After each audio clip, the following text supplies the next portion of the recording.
Premier point de l'ordre du jour, donc annulation, remplacement de délégation consentie au maire. Donc, il nous est demandé dans les délégations qui ont été attribuées lors d'un conseil précédent de revenir sur un point particulier sur ces délibérations, sur le point 17, qui fixe qu'au nom de la commune, j'ai la possibilité d'exercer le droit de préemption selon l'article L214.1 du Code de l'urbanisme. Mais il nous a demandé de fixer une limite financière. Donc la proposition est de fixer la limite à 100 000 €. Et dès l'instant où le droit de préemption doit s'exercer à hauteur plus élevée que 100 000 €, la délibération du conseil préalable sera nécessaire. Sinon, tous les points restent inchangés. Avez-vous des questions, des remarques? Pas de questions? Pas de remarques. Alors je vous propose donc de procéder au vote de la délibération 2020-67 qui annule et remplace les délégations consenties au maire. Donc selon les dispositions du Code général des collectivités territoriales, l'article L2122-22 et L2122-23 permettent au conseil de déléguer au maire un certain nombre de compétences, et ceci dans un souci de favoriser la bonne administration communale. Donc le conseil municipal, après en avoir délibéré, décide pour la durée du présent mandat de confier à M. le maire 19 délégations précitées, donc que vous avez sur les documents. Je vais vous les relire toutes. Donc d'arrêter et de modifier l'affectation des propriétés communales utilisées par des services publics municipaux. Deuxième, de fixer les tarifs des droits de dépôt temporaire sur les voies et autres lieux publics, et d'une manière générale des droits prévus au profit de la commune qui n'ont pas un caractère fiscal sous réserve d'une information au conseil municipal.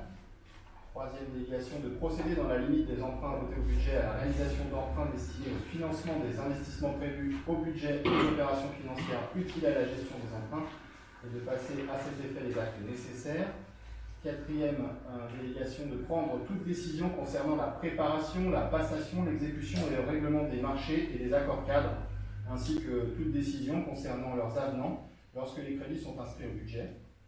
Article 5, cinquième délégation, de décider de la conclusion ou de la révision de louage de choses pour une durée n'exerçant pas 12 ans. Sixième délégation, de passer les contrats d'assurance ainsi que d'accepter les indemnités de sinistre qui s'y affairent. Septième, de créer, de modifier ou supprimer les régies comptables nécessaires au fonctionnement des services municipaux. Huitième, de prononcer la délivrance et la reprise des concessions de cimetières. Neuvième, d'accepter les dons et legs qui ne sont grévés ni de conditions ni de charges. Dixième, de décider l'aliénation de réagré de biens mobiliers jusqu'à 4 600 €. Onzième, de fixer les rémunérations et de régler les frais, les honoraires et honoraires des avocats, notaires, avoués, huissiers de justice et experts.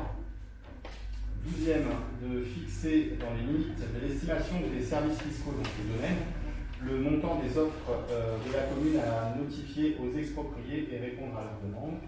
Treizième, de fixer les reprises d'alignement à l'application du document d'urbanisme, d'un document d'urbanisme. Quatorzième, d'exercer au nom de la commune les droits de préemption définis par le Code de l'urbanisme que la commune en soit titulaire ou délégataire, de déléguer l'exercice de ces droits à l'occasion de l'aliénation d'un bien selon les dispositions prévues au premier alinéa de l'article L211.2 ou au premier alinéa de l'article L213.3 de ce même code dans les limites des crédits inscrits au budget. 15e, d'intenter au nom de la commune les actions en justice ou de défendre la commune dans les actions intentées contre elle. Cette délégation est consentie tant en demande qu'en défense et devant toutes les juridictions.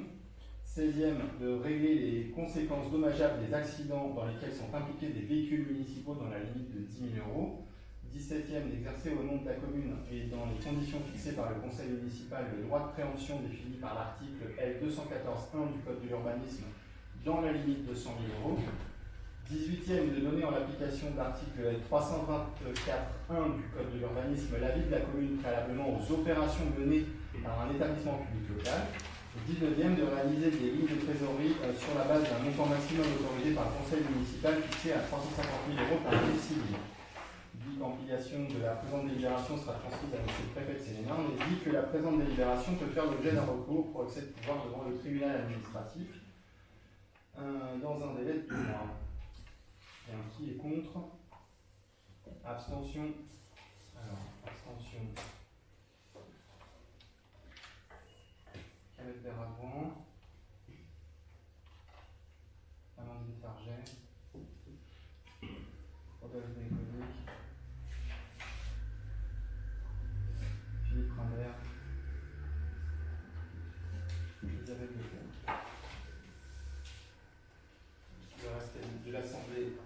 pour, c'est donc adopté à la majorité, je vous remercie, sachant que ces délégations, pour certaines, permettent en fait tout simplement à la commune de réagir en temps et en heure, puisque sur un certain nombre de procédures comme